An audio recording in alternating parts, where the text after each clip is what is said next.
Hello, hello, and welcome to Undivided. Thank you for being here. Thank you so much for your commitment to giving common sense a comeback. A little bit of a manic Wednesday around here at the Undivided studios. No big deal. Whenever we start the show 1 minute late, I love the guesses in the live chat about what it is that's keeping us. My hair, no. My hair looks good, as you can see. Laptop, no. Brought it today. It's just we had a couple good exclusives that we wanted to work on and fit into the show, and so they were very time intensive today. But we got to get them to you. So yes, I know there was no subscriber show poll this morning. The morning got away from me in favor of very important things in the show. And so I'll tell you what, I'll give you a bonus one on Friday. I'll poll y'all on Friday on how you thought the Trump-Biden debate went. Okay? How does that sound? Bonus one. All right. There is a tweet that we've probably shared on this show more than any single tweet ever. It's because it terrifies me to the core. And I think it should terrify every single Washingtonian, every single freedom-loving person, every single person who believes that the power is inherent in the people and the government is supposed to work for us. And that is the tweet from the chair of the Washington State Democratic Party, Shasti Conrad, where she shared her dream, her vision for what she wanted to do with the state of Washington if Democrats achieve supermajorities. I'll just remind you of the tweet. With supermajorities, we can clean up the Constitution. My goal for 2026 sends a shiver down my spine. And the truth is, as some have pointed out, that goal might not even take until 2026. It's very possible if Republicans don't have a good year, if voters don't see the disaster and the danger of one-party rule, that they could reach supermajorities or certainly strengthen their existing majorities here in November of 2024. Now, I have shown that tweet a lot because I think about what they'll do, right? What are you going to clean up from the state constitution? And certainly you look at bills that they've been this close to passing in Olympia, and you just know that if there's no resistance, they're just going to push those things through. I mean, the sky is truly the limit. You know, rent control that they couldn't pass this year, that's a done deal if they strengthen their majorities. Pay for striking workers, that's a done deal if they strengthen their majorities. Pushing through an unconstitutional tax on your income, despite all the protections in place against it, they might just think that they can get away with it with supermajorities. The other thing you can be rest assured that they will try to do is further erode your Second Amendment rights. Now, I have said of the Second Amendment, it's not an amendment that I use on a regular basis, if ever, but I make my living off the First Amendment, and a government that would erode protections in other amendments is a government that would erode the protections that I enjoy from our Constitution. So I'll fight for the Second Amendment just as hard as I'd fight for the First Amendment. And I think everyone who values the Constitution should do the same. Now, if you want to change the Second Amendment, fine. There is a reason our founding fathers built in a process to change the amendments, to add amendments, to get rid of amendments. And if Americans on the whole really want to go ahead and change the Second Amendment or abolish it or put something different on the books, they can do that. It's difficult. It takes a lot of consensus, but they can do it. And if that's what they choose to do, who am I to say that that's the wrong thing if it's the consensus of the majority of Americans in states? So I really think that if we have strengthened Democratic majorities, they're going to really try to push the limit on eroding your Second Amendment rights. And it's not just me that thinks that. They're saying it behind the scenes. So there was a really good public records request and some documents obtained by a guy named Michael Easton. You can follow him on Twitter at Michael Easton Law. He's basically a citizen sleuth, and he does a lot of good public records requests.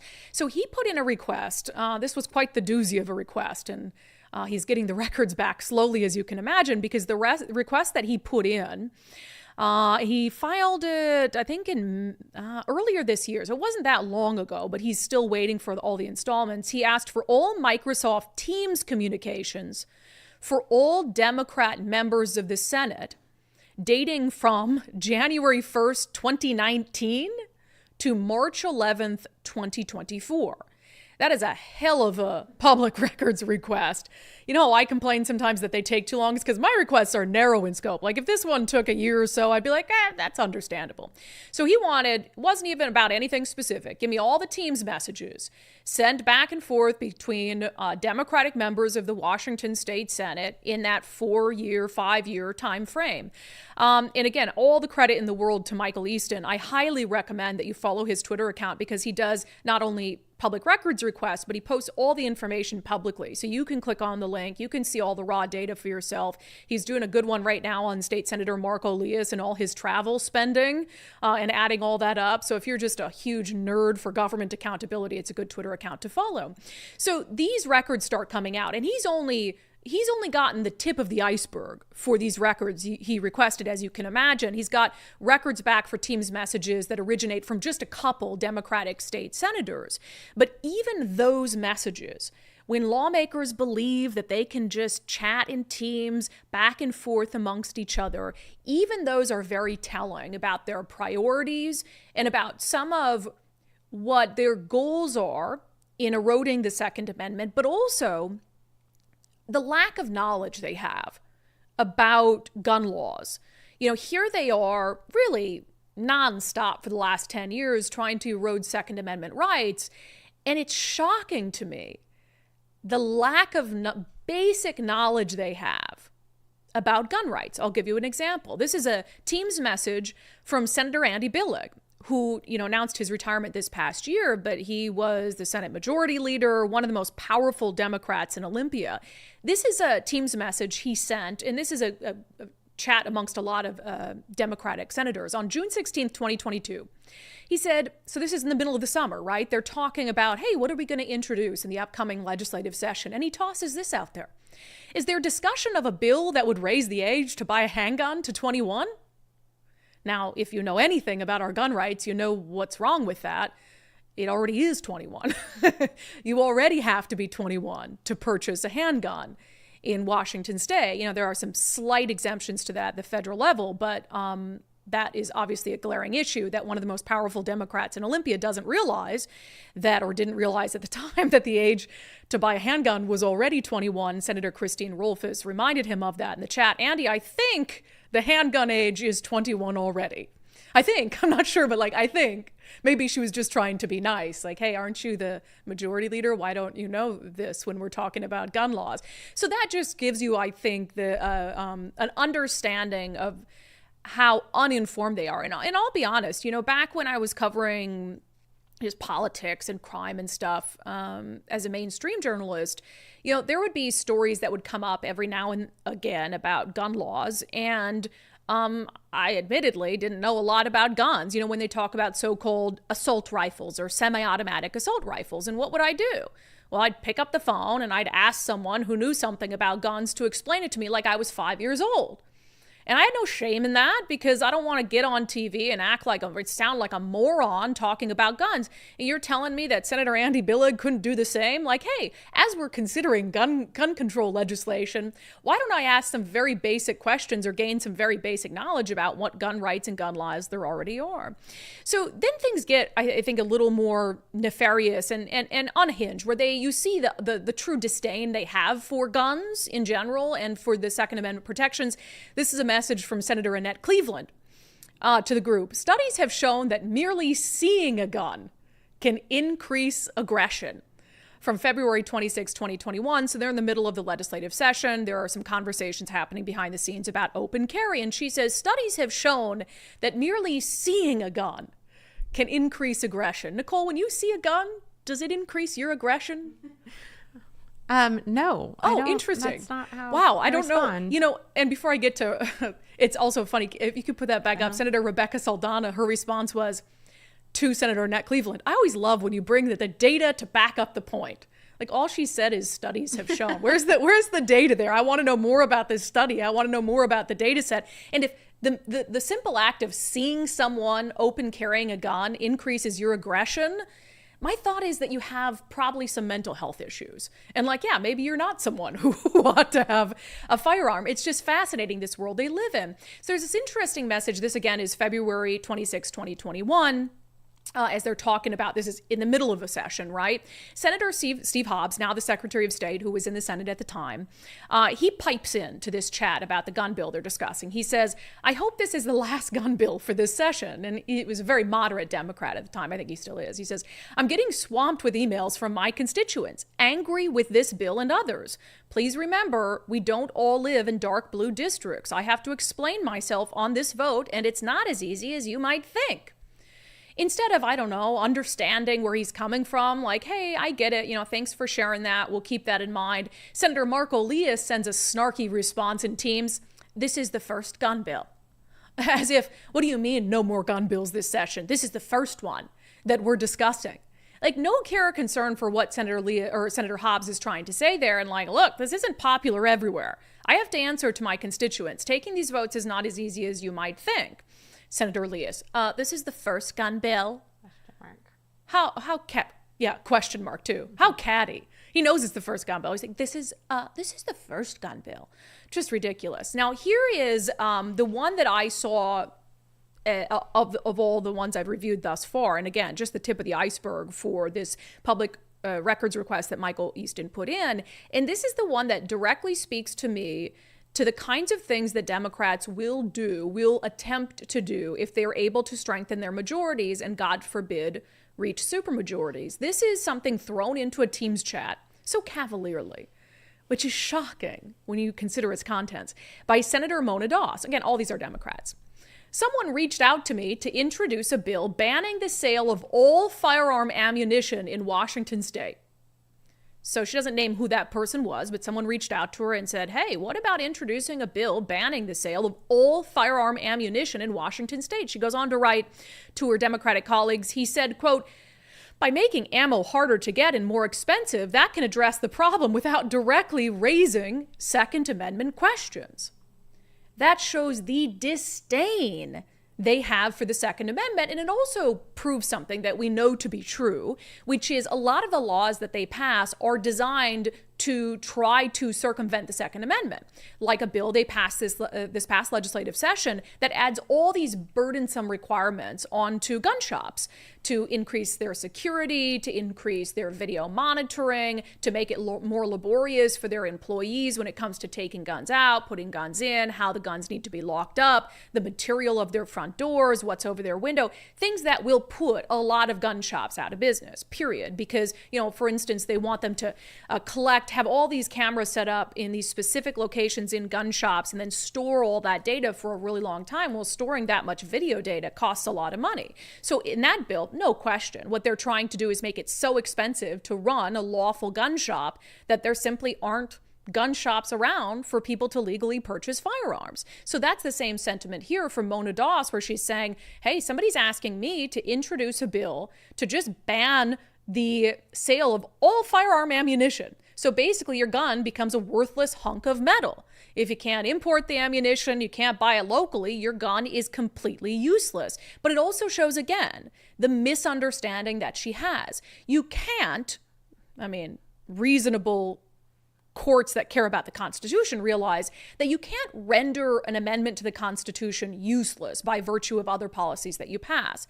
Our constitutional protections have to be meaningful. So this is something that, at least in a sane court of law, would absolutely never stand up, because it is something that renders the Second Amendment completely useless to a populace.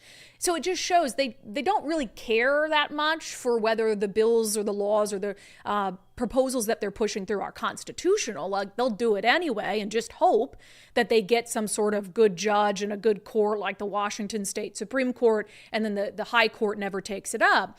But,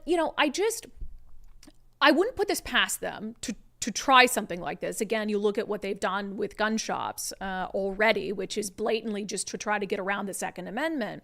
They have a real misunderstanding of our constitutional protections and what's constitutional. Either a misunderstanding or they just don't care. I don't know which one it is.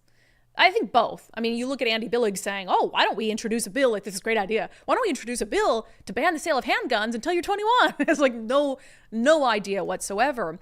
But this is just some of the things that they discuss behind the scenes. A small fraction of the records that Michael Easton has requested. And I certainly look forward to seeing what other sort of things were pushed behind the scenes, not only on the Second Amendment front, but also on crime, public safety. I imagine there was some really good Microsoft Teams chats on the whole debate over police pursuits that I very much look forward to seeing.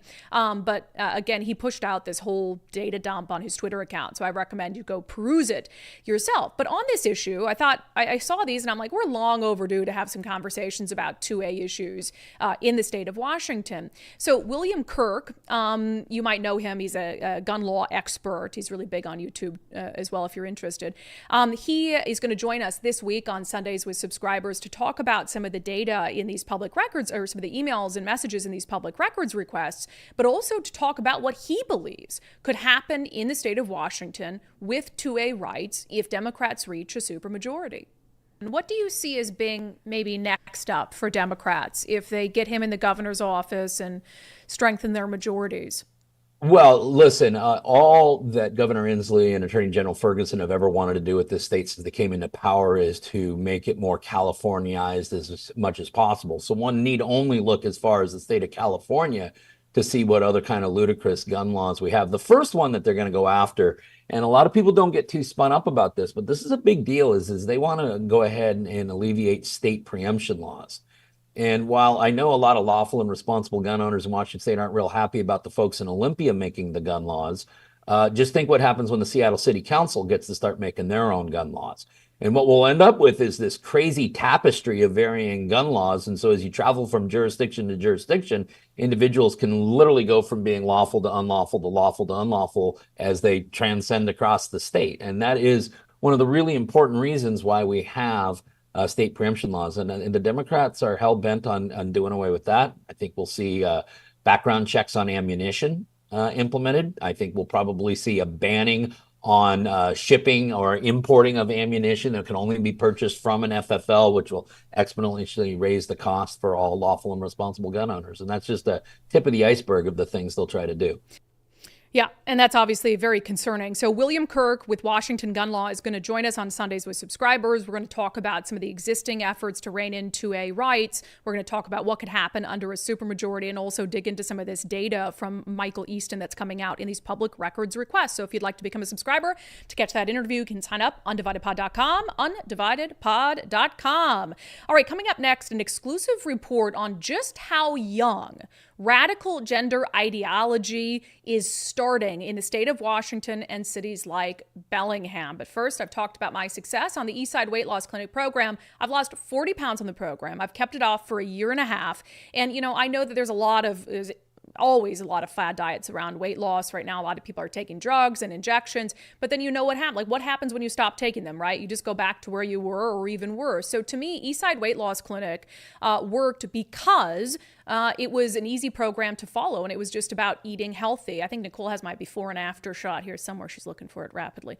It was an easy program for me to follow because it was so structured, and it's 60 days of hard work. Like, yeah, I'm not going to say that it was magic. It's not. It's 60 days of hard work and dedication that forces you to kind of rethink what you're eating and what portions and all of that. And then you make some simple lifestyle changes after that. Yeah, for the rest of your life, you're going to have to make some healthy lifestyle changes to be able to keep the weight off. But I'll tell you, I've heard from so many people who've had fantastic results. So schedule a free 15-minute consultation today at eastsideweightlossclinic.com. That's eastsideweightlossclinic.com. Ask all the questions you have before you commit to the program. It never ceases to amaze me, you know, how young we're pushing radical gender ideology on kids. You know, we do a lot of stories in this regard, but it's like, gosh, we even have conversations about how can 16 and 17-year-olds make these decisions about what gender they think they are, and their minds are still forming. And I'd also note, you know, Democrats, for instance, they want to let juvenile offenders get off with a slap on the wrist for serious crimes like homicide because they say, oh, their brains are still forming. They don't fully understand what they did. And so we can't, you know, put them in prison for long prison terms. But then on the flip side, they're like, yeah, let's let kids, you know, in consultation with their doctors and parents in their teens, let's let them make permanent life-altering changes to their body, because they're definitely mature enough to do that. It makes no sense.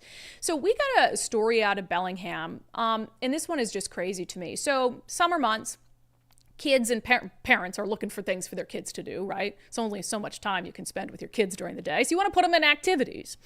So a mom and a dad in Bellingham thought it would be fun for their 6-year-old daughter to participate in just a kind of City of Bellingham puts it on, but it's just sort of a fun track meet. Like it is, it's a competition, but it is called a Bellingham All-Comers Track, where kids, as young as like 6 years old, they can show up, they can participate in track and field events, just a fun summer activity for kids.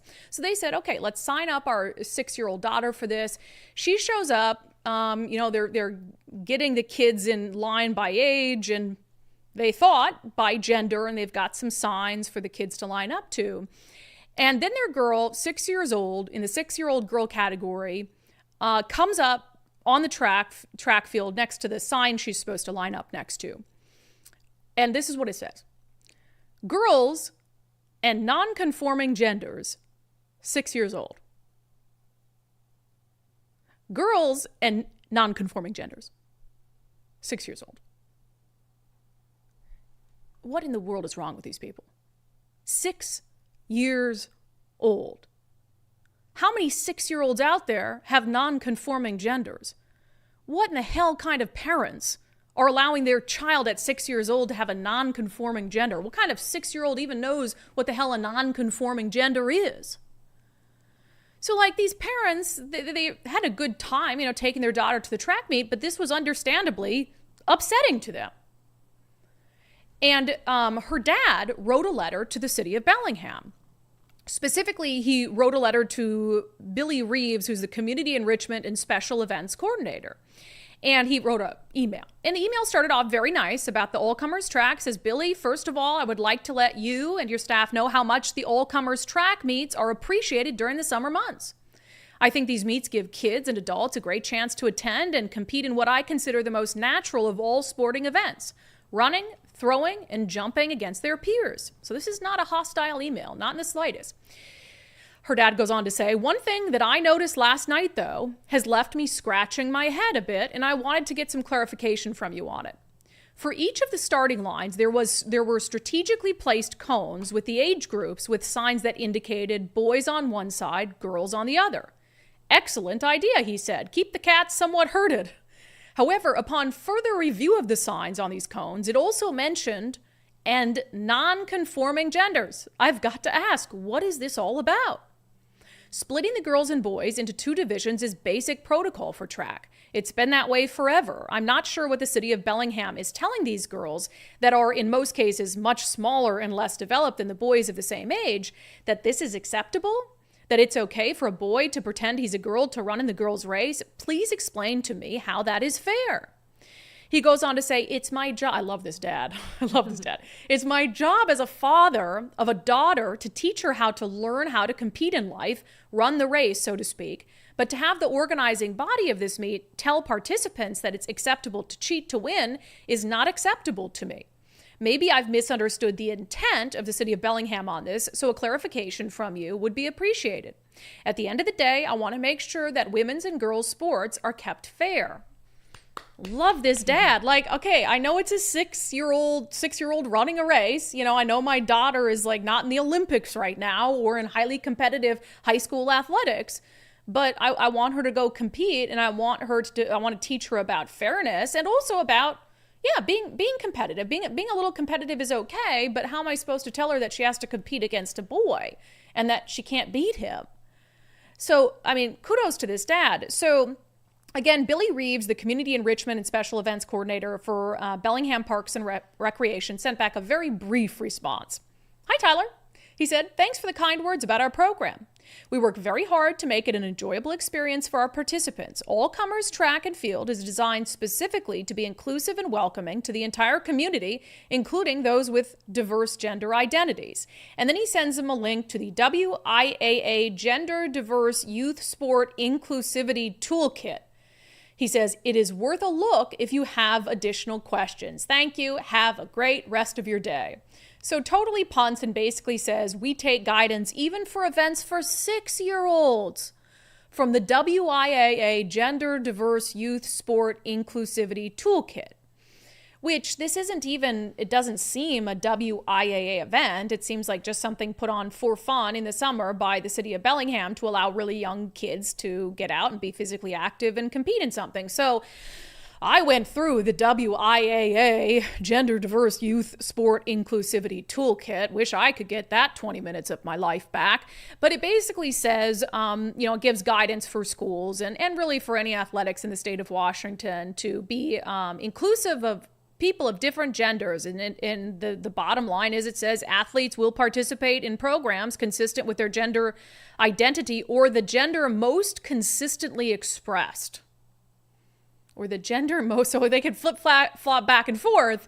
Whichever one they most consistently express, that's the gender that they get to participate with.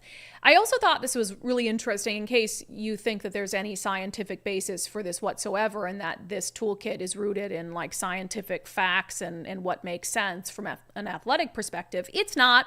There's this Q&A section. It says, Lord help us, God bless the broken road.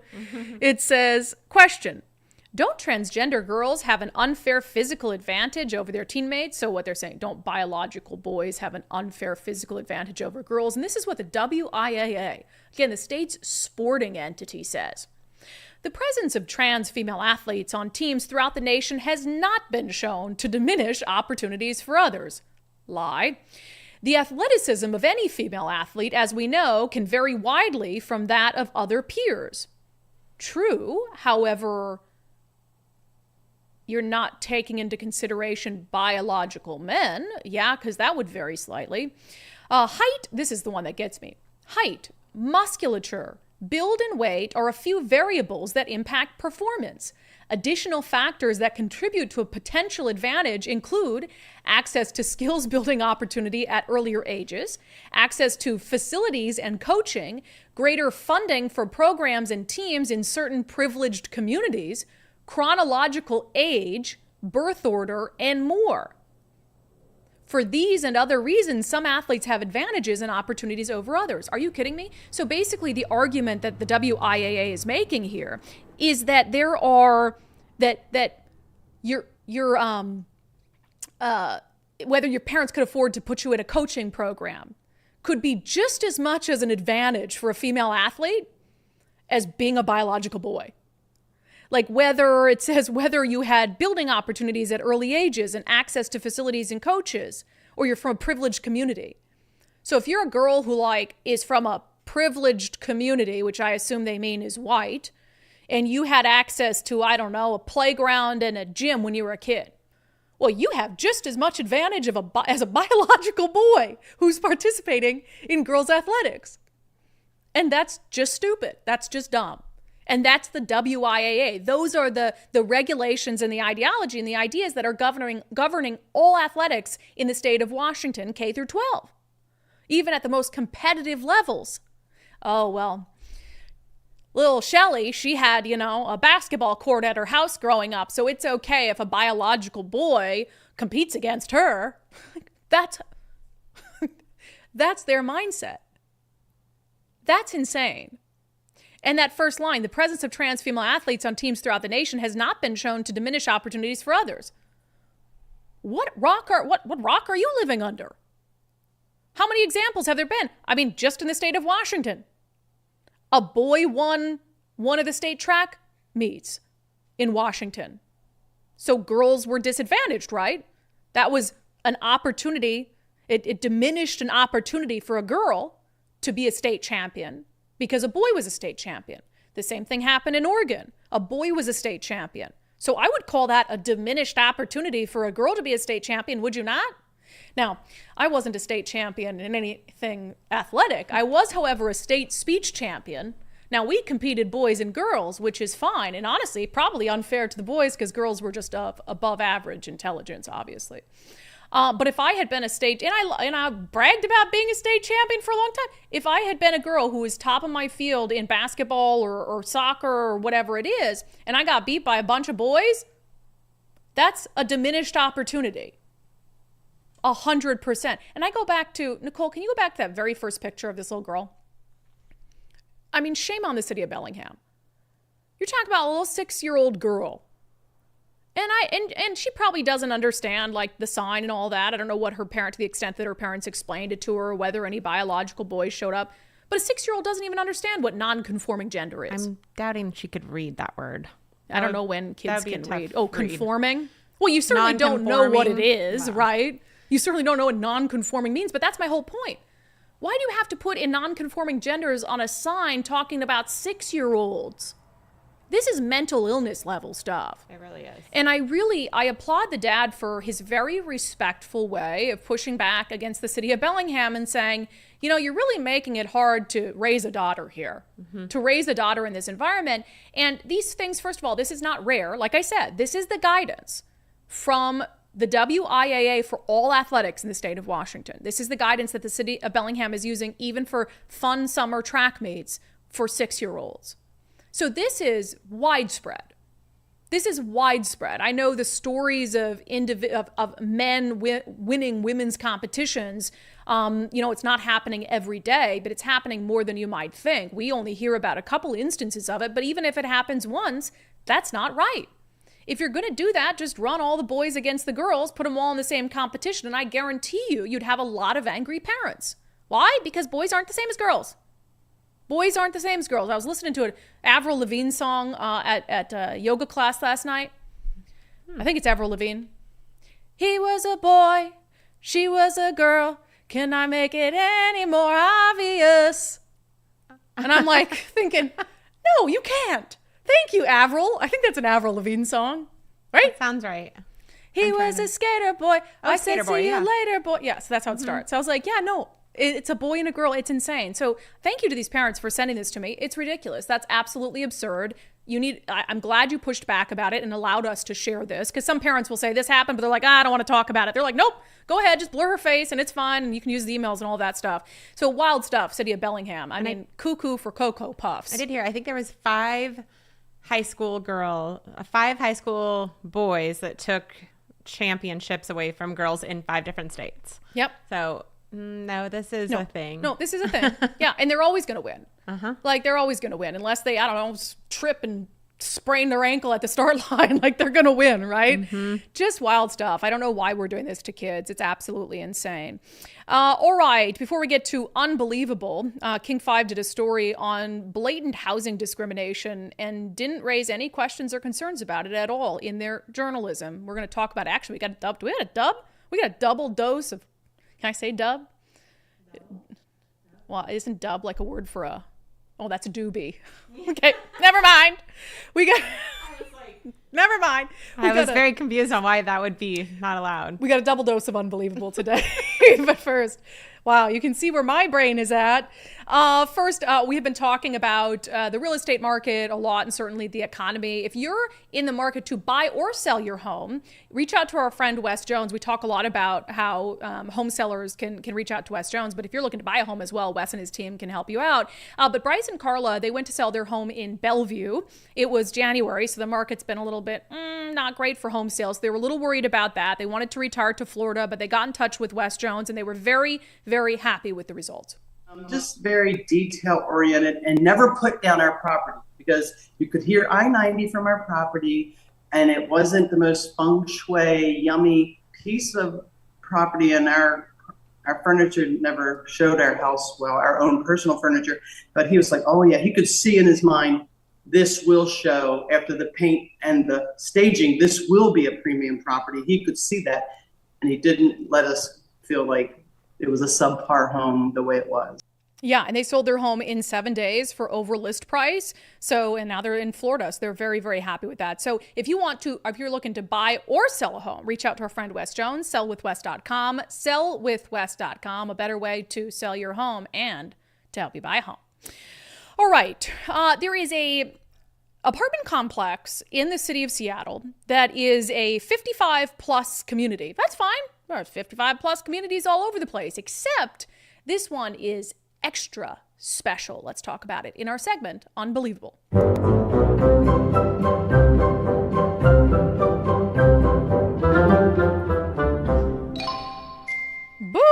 I will never get over the fact that in progressive areas, the solution to discrimination has come like full circle. The solution to discrimination and segregation of the past is come full circle, and the answer is, how about more discrimination and segregation? Anybody? Like, that's their answer to everything.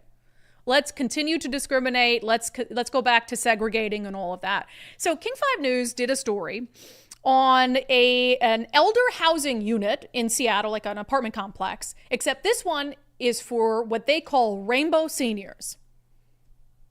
Gay seniors. They call them rainbow seniors. That's the first I've ever heard of that.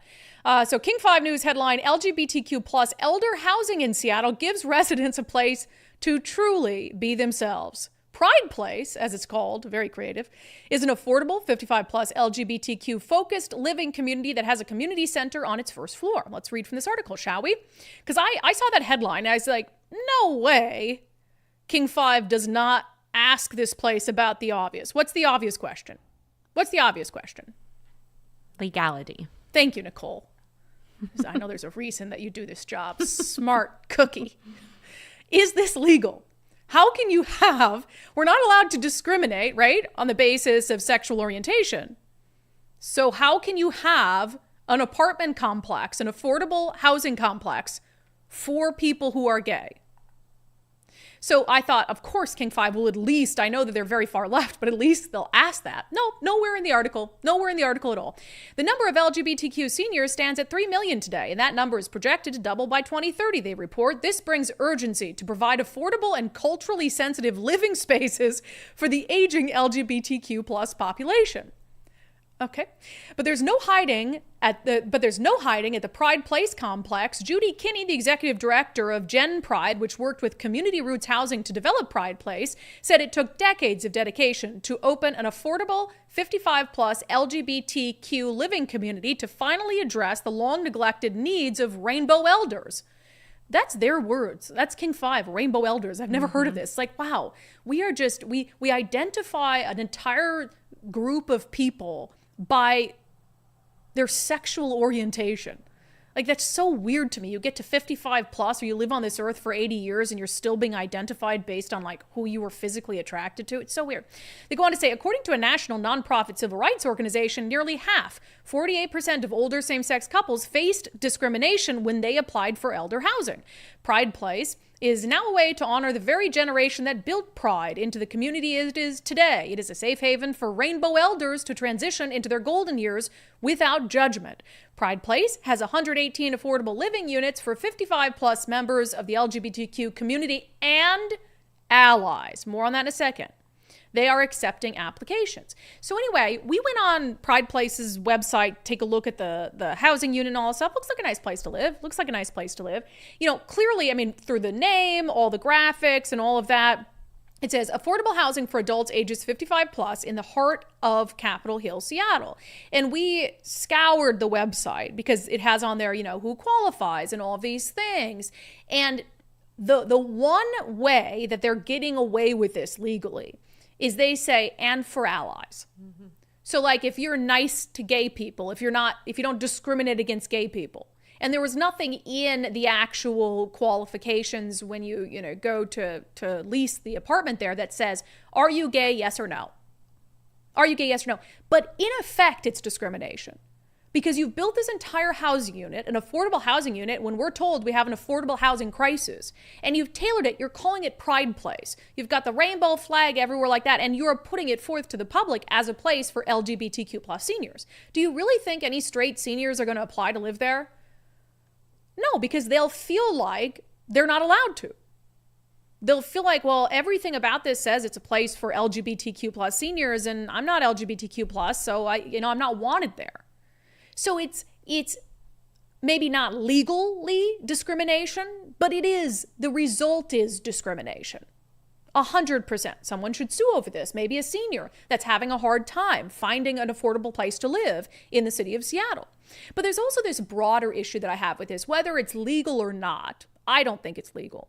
I'm also not an attorney. But whether it's legal or not, it's just morally so wrong Because again, you have this population of people, and I have no doubt that some older gay Americans did experience discrimination, did experience segregation, did experience this feeling of being othered, of otherism.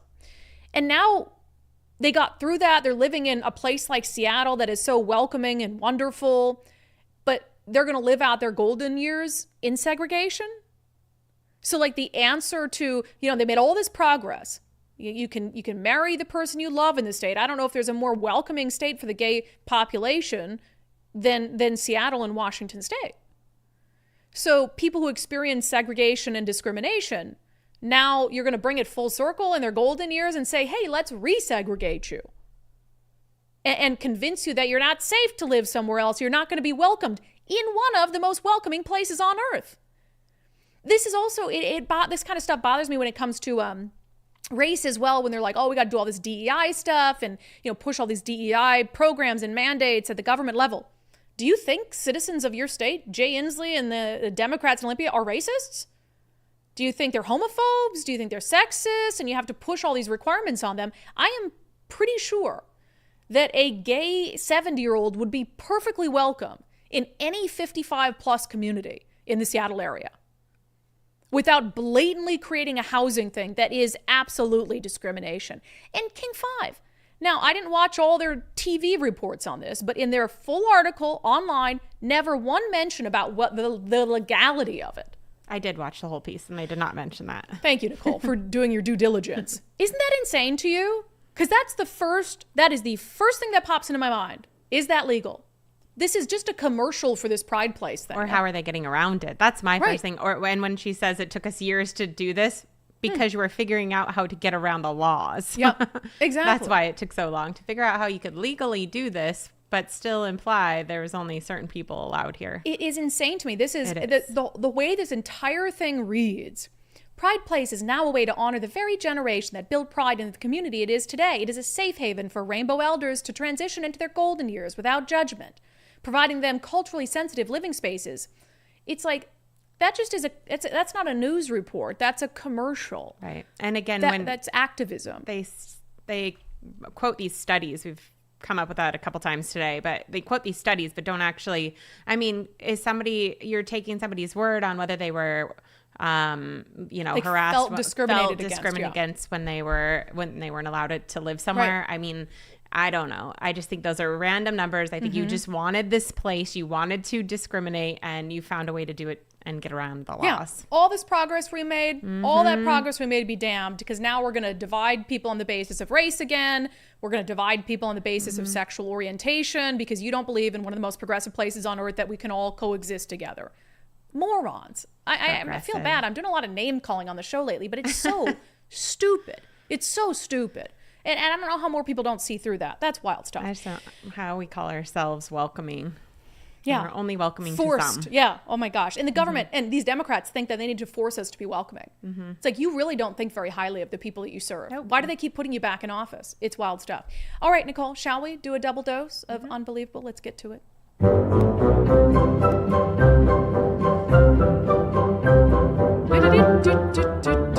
Oops, speaking of stupid, City of Seattle paying out more money to criminal activists. We already knew in some previous protests that, related to Chad's Chop and that whole summer of love, that the city ended up settling a lawsuit for like $10 million with some of the, in my opinion, rioters. Now, do I know that every single co-defendant participated in riotous behavior? No, but a lot of people did. So I'm going to bundle them all in. So now another settlement. Well, this isn't a settlement. This is actually a juror award. So you might recall some background here. Just remember when there was a headline that there was a pause put on Seattle's ability to enforce its graffiti ban and its graffiti laws. And it happened because there was this group suing the city of Seattle because they'd written with chalk outside one of the police precincts and it was anti-cop graffiti. And their argument was, because they got arrested, their argument was, well, that's not fair because the cops wouldn't arrest like kids who were doing rainbows and hopscotch on the sidewalk. So how can they arrest us? Well, rainbows and hopscotch are much different than saying all cops are bastards or like kill cops or whatever it is. So a jury has now awarded $700,000 to the protesters who were jailed for writing anti-police slogans in chalk on a police barricade outside a precinct. This from Fox 13 News. 4 protesters who were jailed for writing anti-police graffiti in chalk on a temporary barricade near a Seattle police precinct have been awarded nearly $700,000 after a federal court jury decided their civil rights were violated. On New Year's Day, 2021, the 4 protesters had used chalk and charcoal to write messages like, quote, peaceful protest and free them all on a temporary barricade near the police department's East Precinct. Body cam images introduced at trial showed at least 3 police cruisers responded to the scene to arrest the 4 for violating the city's anti-graffiti laws. The 4 spent 1 night in jail, but they were never prosecuted. Goes on to say Derek Tucson, Robin Snyder, Montessori de Castro, and Eric Moya Delgado were each awarded $20,000 in compensatory damages. Thanks, Nicole. Compensatory. That's a hard word to say. Damages and $150,000 in punitive damages when the 10-person jury returned its verdict late Friday. The lawsuit was filed in federal court against the city of Seattle and 4 police officers. The jury found the city and officers arrested and jailed the 4 as retaliation, and the officers acted with malice, reckless disregard, or oppression, denying the plaintiffs their First Amendment rights. It is not a First Amendment right to destroy property. You do not have a First Amendment right to destroy property, no matter what your message is. Somebody could go, you have a lot of people who do graffiti and they write their name, which writing your name, I guess, is harmless, but you're destroying public property. You're destroying property that does not belong to you. How is that retaliation? How is it retaliation in any sense for police to enforce the law? If you didn't want to get arrested, you shouldn't have broken the law. And now we've got a Seattle jury, a 10-person jury, unanimously saying, yep, give them money, pay them up, add punitive damages to it. They broke the law. I don't care if they were drawing pictures of flowers. I don't care what it was. Half the graffiti that you see all around the city is not, you can't even distinguish what it is.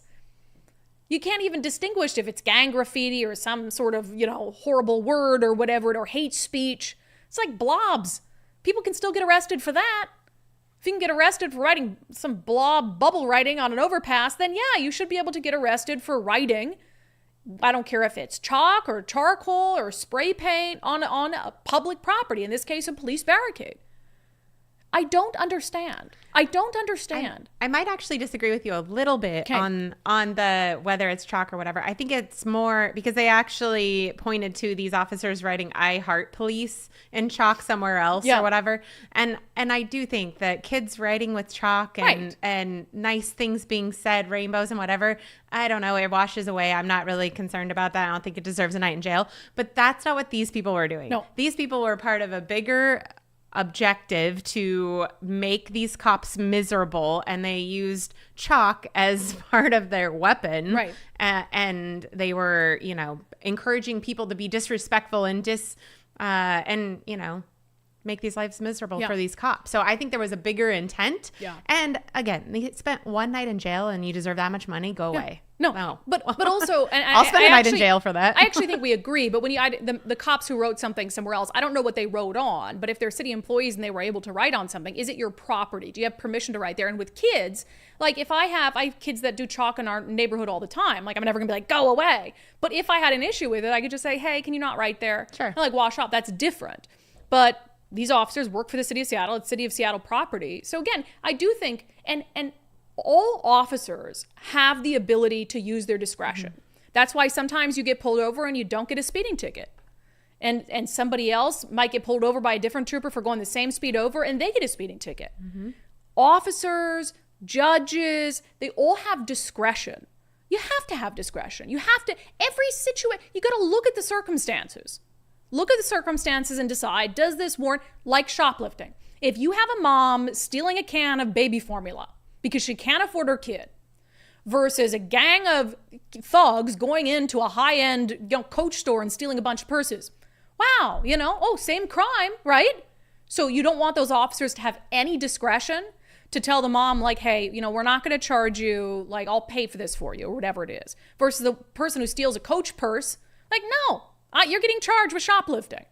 You see how discretion factors into it? So yeah, you're not going to arrest the kids who are writing in chalk so they can play. That's ridiculous. But the ones who are vandalizing because they don't like the cops, hell yeah, throw them in jail for a night. And Nicole's right. $700,000 because you spent a night in jail. You should spend a night in jail to correct your ridiculous behavior. And again, if you give a mouse a cookie, right? So here we go. Oh, it worked for these guys. So now do we have to pay everybody that maybe doesn't get charged for something that they spent a night in jail for? Right.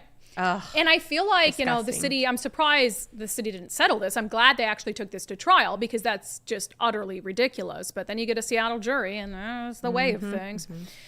Okay. Sorry. Didn't even have time to mute you there. I breathed in and then it was like in my throat. Our show's always off the rails. Okay, we're going to get to national news. Jamal Bowman loses his congressional seat. We'll talk about it. First, I've talked about the First Mark Challenge. This is just a no-brainer. A lot of people are strapped for cash right now. The cost of everything is going up. But there's some things you can't put out of your family's budget. You have to have insurance, right? So the question is, are you handling all your insurance needs on your own, or are you going through an insurance broker like First Mark, a local insurance company that's been doing this for a very, very long time? I did the First Mark Challenge when they first started sponsoring our show. They had sponsored story shows for a long time. And I was like, why did I wait so long to do this? Because now all of our insurance is handled through one place. We never pay them a dime, and they do all this hard work for us to make sure that we have the best price for the insurance that we need. We get so many good comments from you guys who have taken the First Mark Challenge. This one's from Maggie. She said, after resigning from my job after a very unexpected situation at work, I decided to finally take the First Mark Challenge in April. I had also received my latest car insurance bill, which went up yet again, and I was looking to save as much money as possible. I heard you advertise First Mark for months and months, but was skeptical. Would this actually save me money? I'm very happy to report I was connected with Levi at First Mark, and after he reviewed my car and home insurance, he recommended a new bundle that was half the cost and better coverage. I was so surprised and very thankful. From Maggie. Maggie, I'm glad that you took the First Mark Challenge, and that is not an atypical story. If you're doing it on your own, you don't know what is a good rate really and what isn't, and whether you're paying for insurance that you don't even need. So take the First Mark Challenge today. Firstmarkinsurance.com, firstmarkinsurance.com. The very best part is they work for you, not the insurance companies, and they never charge you anything for their services. So take the First Mark Challenge today. All right, let's dip into some national news. So we talked about unhinged Jamal Bowman.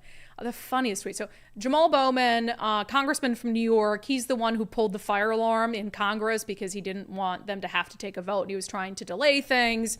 And he's like, I thought I was I didn't know it was a fire alarm. And yeah, I was trying to get out that door. And then the video surfaced and obviously he did it. So anyway, so that's not the only problems with Jamal Bowman. So he's been very anti-Semitic, denying some of the Hamas atrocities on October 7th. And it turns out that being anti-Semitic and anti-Israel in a congressional district where like 10% of your constituents are Jewish, doesn't go over very well. So he lost big time his primary race to a more moderate, sane Democratic challenger. So that's good news. So after his term's up, he's not going to be in Congress anymore. But New York Times never ceases to amaze me. So one of the AOC did this unhinged campaign for him. Remember, we played it on the show earlier this week where they were like coming out to rap music and he was just swearing and she was dancing and flinging her hair and it was all just very cringy. But they were talking about how Jewish groups like AIPAC were donating to his opponent's campaign. It was like the Jewish industrial complex trying to get him out of office. And the New York Times bought into that hook, line, and sinker. Here is the original headline next to the changed headline after they got pushback from the New York Times. Bowman falls in House primary, overtaken by flood of pro-Israel money. So the suggestion there being that, he didn't do anything wrong, that it was, wasn't the people deciding like, hey, this guy's unhinged. It was, pro-Israel money. And of course, people like our friend Ari Hoffman lost their minds over this, rightfully so. So before long, the New York Times changed its headline, Bowman falls to Latimer in a loss for progressive Democrats. Yeah, so that's more fitting. And it goes on to say Representative Jamal Bowman of New York, a member of the House's left-wing squad, was defeated by George Latimer in a race that exposed Democratic fissures.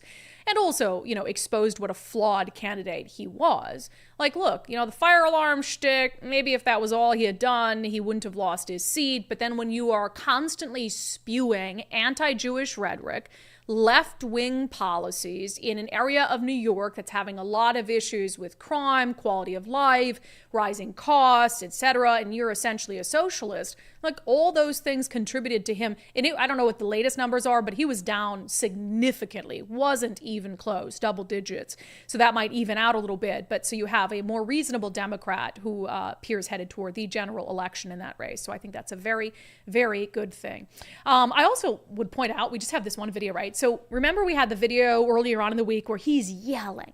He's like, ceasefire now, and he's dropping F-bombs left and right. So the context of this is weird, but he's giving his concession speech when he randomly starts yelling. Well, so at somebody gets ahead of him in the crowd. Somebody brings up something he was going to talk about later. And so he yells at this supporter, I assume, for getting ahead of his speech. Yeah, let's play it. It's crazy. So I'm speaking way longer than I expected, but I must say a couple more things. Number one, it's coming. Why are you messing up? Why are you messing up? Damn, I'm in the zone. Like, people are laughing, but that was crazy. Why'd you mess this up? And he was, it appears he's serious. Yeah. Why'd you mess it up? And they started I'm on a laughing, roll. but then he's like, says it again. Like, don't interrupt me, basically. Yeah, that's probably not the kind of guy that you want in Congress. That's weird. As I mentioned, hey, I'm sorry. I don't have a daily subscriber show poll for you today. Although I do want to, before we get to questions and comments, I do want to remind you guys, this week is it for Initiative 2066. You need to get, if you have, this would be the initiative to stop Democrats from banning natural gas in Washington state. I'm going to push out on social media some signing opportunities over the weekend. But if you have a form, you need to get it in by Friday. You need to get it postmarked by Friday so it gets to them by early next week so they can make sure that they have the necessary number of signatures. Now, we don't have an exact signature count that we can release. Let's Go Washington has that. It sounds like they're on track, but it's going to be close. So every single, whether you have a form with 1 signature, 10 signatures, 20 signatures, please get it back in the mail to Let's Go WA. If you don't know how to send it in, you can look at a drop-off location, letsgowa.com, letsgowa.com. And again, we'll push out some of the signing events that are going to be happening over the weekend. And then, sorry, I need some water. And then we will talk a little bit. I mean, if Let's Go Washington is able to pull this off, that's going to put Democrats on notice. If they can get more than 400,000 signatures in that short of a time frame, because they have this system really, it's only going to get better from here. But, they took the people who signed the first 6 initiatives, used that information to get this initiative up and running more quickly. So imagine how quickly they're going to be able to knock out initiatives as that ground game improves, as the volunteer base improves, as their list of potential signees improves. So that's going to be remarkable. We don't know if they're going to be there. It's going to be down to the wire. Every single signature needs to be turned in. It's going to make them so sad. So sad. It's going to make the Democrats so sad. All right. Yes, I love it. And shout out to Kelly Palmer, right? Kelly Palmer with Let's Go Washington is a gosh. workhorse. She's doing all these events, and obviously Brian Haywood, more behind the scenes. But Kelly Palmer is like the behind the scenes workhorse of that whole movement. Her and her children are counting all of the signatures. They are opening all of the envelopes. Yeah, it's pretty opening the awesome. envelope and getting them all organized and all that stuff. So, okay, all right. Before we get to questions and comments, coming up tomorrow, Zach Abraham and his team at Bulwark Capital, they are having a Know Your Risk webinar. This one specifically focused on inflation, which they call the silent portfolio killer. So here's how this works. Just go on to knowyourriskradio.com, knowyourriskradio.com, and it'll just pop up and you can say, register for the webinar. It's totally free, no obligation. You can just learn about how inflation can impact the quality of your retirement. You've saved, you've planned, you've decided here's the amount of money I have and what kind of retirement it's going to give me. But what happens when you're in an inflationary environment like this where everything costs more? So make sure that you are on track for the retirement that you want, the retirement you've worked hard for. sign up for this Know Your Risk webinar. It's happening tomorrow at 3:30 p.m. Pacific time. There is still room right now. KnowYourRiskRadio.com, KnowYourRiskRadio.com. Investment advisory services offered through Trek Financial LLC, an SEC-registered investment advisor. Investments involve risk and are not guaranteed. Past performance doesn't guarantee future results. Trek 24244 or go to KnowYourRiskRadio.com. All right, let's get to questions and comments from the live stream and from Patreon Locals and X. Sergeant Buck with a $10 super chat. Anytime the state claims studies show X, I reach for my citation needed sign. 100%. Because even remember Manka Dhingra was like, oh, studies show that police pursuits kill more people than they save.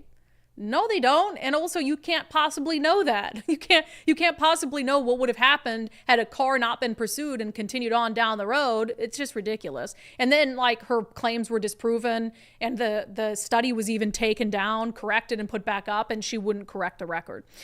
Slow Nomo, banning ammo sales in Washington is a violation of the second, 100%. And maybe that's why they didn't go forth. But one of the things I think that bothered me in there and bothered other people who had looked at this data dump is, you know, she brings this up. No one jumps into the thread, not even the moderate Democrats, not even Mark Mullet. You know, all the Democrats are on this Teams thing. No one jumps into the thread and says that's probably unconstitutional. No one, not one person. That's terrifying. Jeff Monahan, one of many thoughts. Banning ammunition, was that your note or his? Oh, I thought you were saying, like, he's put a lot of messages. This is one of many. No, I think he said that himself. Banning ammunition for firearms will go over, as well as banning rainbow flags in apparel. Next, we can ban fishing hooks and gas-powered items. Yeah. Well, they're working on the gas-powered. They are working on that, so that's why I got to sign 2066. Bill Biz, the $20 super chat. I think and hope that the trans ideology days are numbered. I do see a momentum because more people are speaking out about it. Jared Leram, my daughter has a transgender student in her kindergarten class. Jesus, that has been a challenge to say the least. Goes into kindergarten knowing what a boy and girl was and halfway through getting frustrated when she's told she's wrong. As a parent, how do you contend with that? That's just, it's insane. And that's why that dad said, like, what am I supposed to say to my daughter? And Andy Stevens, the moment non-conformers have to compete with the boys, this insanity will come to a crashing halt. Yeah, because they'll lose, right? So if you say, like, if you're a non-conforming gender, all of you just have to compete against the boys, you're going to get smoked. But some of that isn't, you know, necessarily a problem because some of the non-conformers might be biological boys, and I do think they should be competing against the biological boys. But yeah, if you've got, you know, you don't hear an awful lot of stories about girls identifying as men who go compete against the boys. Like, they compete against the girls. You know, there's a reason for that. Son Miller, it's okay. I'm opening Straight City across the street. No, Straight City would not ever, we got Pride Place, you would never be allowed to have Straight City, a 55 plus retirement community where only straight people and their allies could be, because you would never have a gay 55 plus person be like, I want to live at Straight City. Because again, it's like you're in the name, who's welcome there and who's not welcome there. I totally think it's against the law. I'm very confident allies. And they're straight people and their allies. You people are so much. That's just Seattle in general. All right, shall we get to this really unhinged judge in sanity check? Let's do it. Let's get to our closing sanity check. So this is a really sad story. There's been a couple stories lately about, you know, the rapes, murders of Americans, young teenagers by undocumented immigrants. So in Harris County, Texas, there's a case where a young girl, Jocelyn Ngare, was killed by an undocumented immigrant, raped and murdered. And so the judge in this case, Harris County Judge Lena Hidalgo, from the bench, goes into this tirade about how basically this is the fault of Republicans and Donald Trump. And then there's this awesome reporter for the local Fox affiliate who calls her out for, on one hand, making it political, and on the other hand, saying people shouldn't make it about politics. It's a wonderful clip. I'm going to play the whole thing. Here it is.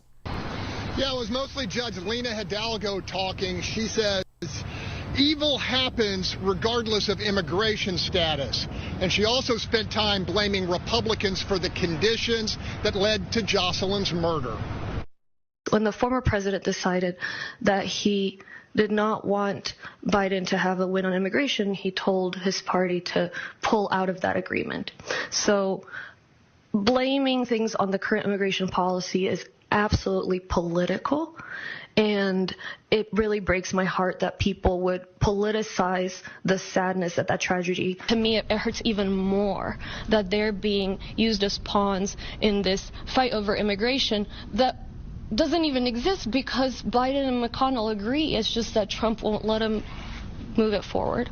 All due respect, Judge, you said this issue shouldn't be politicized, but by pointing the finger at former President Trump and Republicans in Congress, aren't you politicizing it? I think I answered the question. So,